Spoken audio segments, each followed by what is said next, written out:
นี่ยังไม่ใช่นะครับให้ดูฝูงผีเสื้อก่อน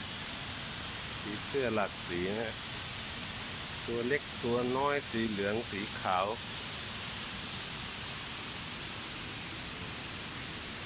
ไงล่ะไงล่ะสวยไหมล่ะดูสิ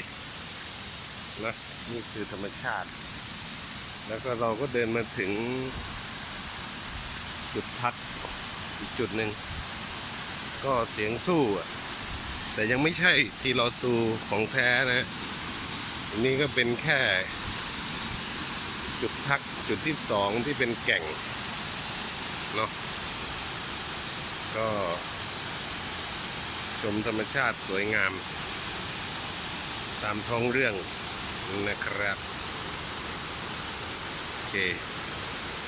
อาจจะมายากแต่ของสวยๆมักจะซ่อนตัวอยู่ในป่าลึกประดุจหนึ่งช้างเผือกครับให้สัมผัสวิวทิวทัศน์และเสียงสู้ๆของน้ำก่อนเป็นการอุ่นเครื่อง